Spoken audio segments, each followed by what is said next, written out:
কবর আর মসজিদ সম্পূর্ণ আলাদা, এটা ইসলামের বিধান। কবর আর মসজিদ কখনো একসাথে হতে পারবে না। কেন? কারণ কবর আর মসজিদ যদি একসাথে হয়ে যায়, মানুষ কবরকে সেজদা করবে, যা কবর পূজা ইসলামে শিরিক, হারাম। কি করবে? যেই জায়গায় কবর থাকবে ওখানে মসজিদ হবে না, যেখানে মসজিদ হবে ওখানে কবর থাকবে না।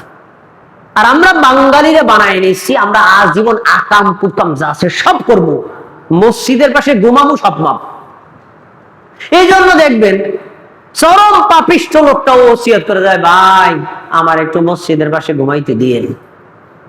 বাঙালি আবেগ, এই আবেগে কোনো কাম হবে না। রাসূল সাল্লাল্লাহু আলাইহি ওয়াসাল্লাম কি বলছেন? লা তুসাল্লু ইলাইহা ওয়া লা তাজলিসু আলাল কুবুর। মসজিদের উপর বসবা না, মসজিদের দিকে ফিরে নামাজও পড়বা না।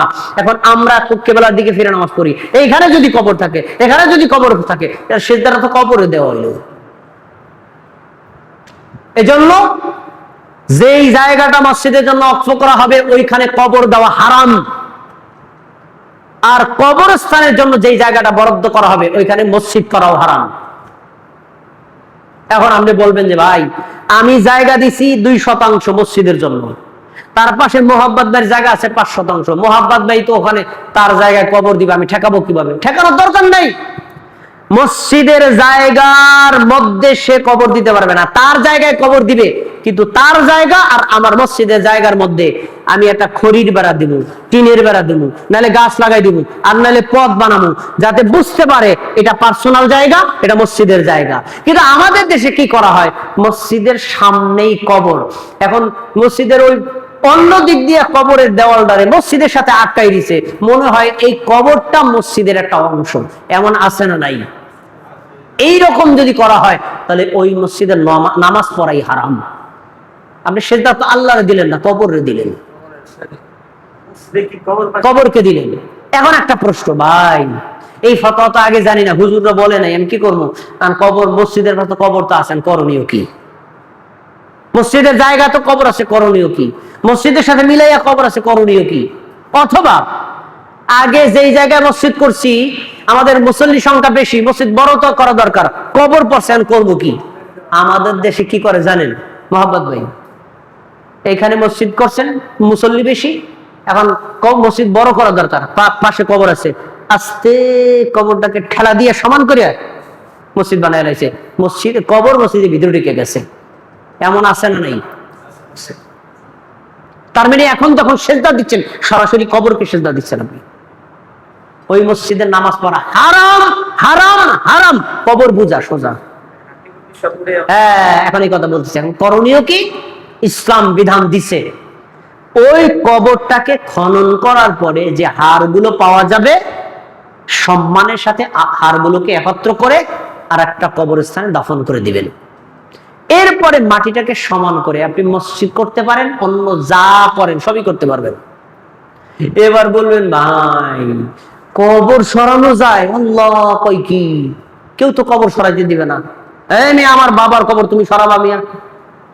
এইটাও যদি হয় তাহলে আরেকটা রাস্তা করতে হবে, সেটা হলো এই যে কবর, এই যে মসজিদ, মাঝখানে আপনি একটা খড়ি দিয়ে বেড়া দেন, টিন দিয়ে বেড়া দেন, অথবা একটু দেওয়াল টাইনে দেন, আলাদা করে দেন, যেন বোঝা যায় এটা কবর, এটা মসজিদ। এটাও যদি না করেন তাহলে মসজিদে নামাজ পড়বেন, আল্লাহ কবুল করবেন। নামাজ পড়তে পারবেন, আল্লাহ কবুল করবেন, কারণ কবরের দিকে ফিরে নামাজ পড়তে আল্লাহ নিষেধ করছে। আর কোনো প্রশ্ন আছে? মেহরাব, মেহরাব,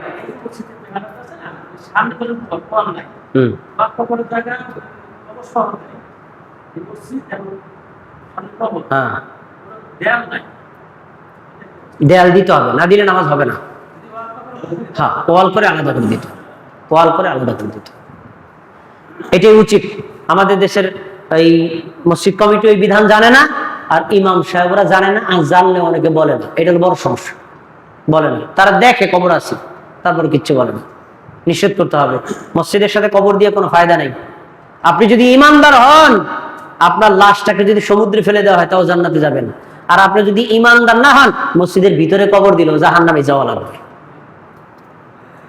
নিজের ইমান আমল ঠিক করেন, মসজিদের কাছে ঘুমাইলে কোনো লাভ নেই। আল্লাহ রাব্বুল আলামিন আমাদের কবুল করুক। আল্লাহ, আমি দেখলাম যে অনেক মা বোনেরা আসছেন, আল্লাহ রাব্বুল আলামিন অত্র এলাকার মা বোনদেরকে পর্দার সাথে আমল করার তৌফিক দান করেন। আমাদের মা বোনদেরকে দিনের জন্য কবুল করেন। আমাদের মা বোনদেরকে দিনের সঠিক বুঝ দান করেন। আমরা যারা অসুস্থ আমাদের সবাইকে সুস্থতা দান করেন। আল্লাহ আপনি আমাদের সবাইকে মুসলিম হিসেবে কবুল করেন। অত্র এলাকার লোকদেরকে আপনি হেদায়েত দান করেন, হেদায়েতের উপর অটল থাকার তৌফিক দান করেন। এই মসজিদ কমিটির সদস্য যারা আছে আল্লাহ তাদের সবাইকে মুমিন হিসেবে কবুল করেন। এই মসজিদে যারা সাহায্য সহযোগিতা করে তাদেরকে আল্লাহ কবুল করে নেন। এই মসজিদের মাধ্যমে দ্বীনের দাওয়াতকে প্রচার প্রসার করার তৌফিক দান করেন। আল্লাহ আপনি আমাদের দোয়াকে কবুল করে নেন। আমিন আমিন। وآخر دعوانا الحمد لله رب العالمين. কিছু বলবেন? প্রতি মাসে আয়োজন করবেন।